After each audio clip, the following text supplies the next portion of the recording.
aswang sa loob ng kasa sa dulo ng baryo ng Dueñas. May isang lumang kasa, isang malaking bahay na tila nakalimutan na ng panahon. Doon nakatira ang pinakamatandang nilalang na kinatatakutan ng lahat. Kahit walang direktang umaamin, si Inang Isabel. Sa araw, isa lamang siyang abang matanda. Baluktot ang likod, nanginginig ang kamay, at hindi na raw kayang tumayo ng mag-isa.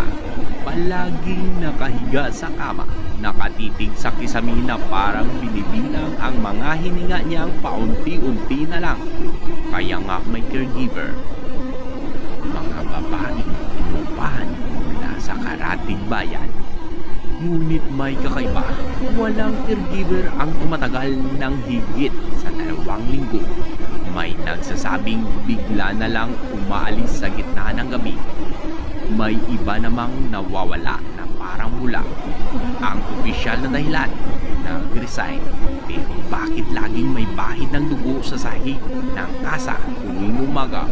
Bakit may naamoy na parang bulok na karne kapag madaling araw? Pagpatak ng gabi, nagbabago si Inang Isabel. Kapag tumahimik na ang mga kuliglig at ang buwan ay nasa tuktok ng langit, unti-unting bumabalik ang lakas ng kanyang buto. Ang mga paa niyang hindi makalakad sa araw ay biglang nagiging matulin. Ang mga mata niyang tila bulag ay nagliliwanag sa dilim. At ang sikmurang matagal ng tuyot ay nagigising sa isang gutom. Gutom sa laman ng tao. Hindi niya kinakain ang mga tagalabas. Ang kanyang lihim. Mas masarap ang laman ng taong nag-aalaga. Mas malambot, mas puno ng takot, mas sariwa. Kaya bago pa man tuluyang mag-umaga, sinisipsip niya ang hininga ng kanyang caregiver.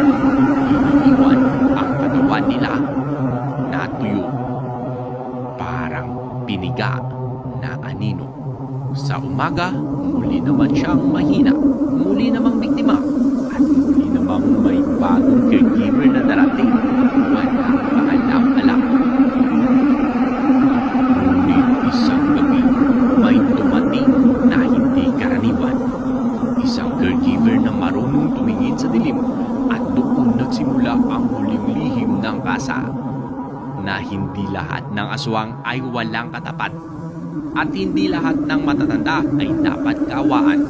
Dumating ang bagong caregiver sa araw na umulan. Tahimik siya payak. Maputla. At ang niya ay sinira. Hindi tulad ng iba, hindi siya natakot sa anyo ni Inang Isabel.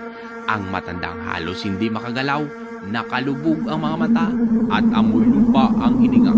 Sa halip, ngumiti lamang si Lira. Parang may alam. Unang gabi pa lang, may napansin si Inang Isabel. Hindi nanginginig si Lira sa dilim. Hindi bumibilis ang tibok ng puso niya. At higit sa lahat, hindi masarap ang amoy ng kanyang dugo. Pagpatak ng hating gabi, bumangon si Inang Isabel mula sa kama. Ang mga buto niya'y muling tumigas. Ang mga kuko'y humaba.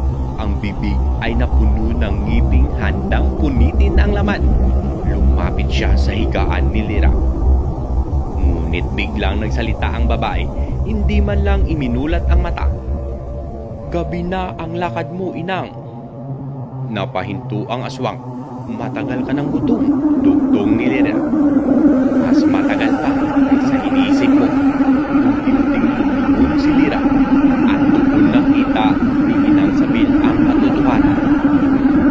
Ang mga mata ni Lira ay pula rin. Ang anino niya sa pader ay hindi hugis tao.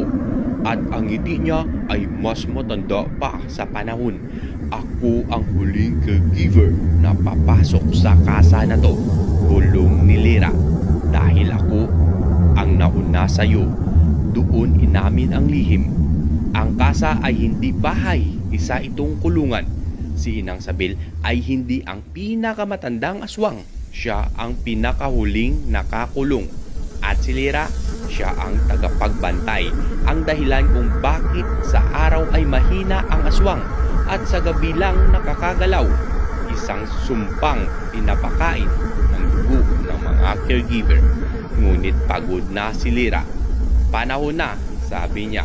Sa unang pagkakataon, nakaramdam ng takot ang aswang. Pagdating ng umaga, may nakita ang mga taga-baryo. Wala na ang kasa. Wala na si Inang Sabel. Wala na ang mga bangkay. Ngunit mula noon, may balita na isang bagong bahay sa kabilang bundok. At isang matandang babae sa loob nito. Nasa araw ay hindi makatayo at sa gabi lamang ito makagising. May bagong caregiver na naman ang mabiktima.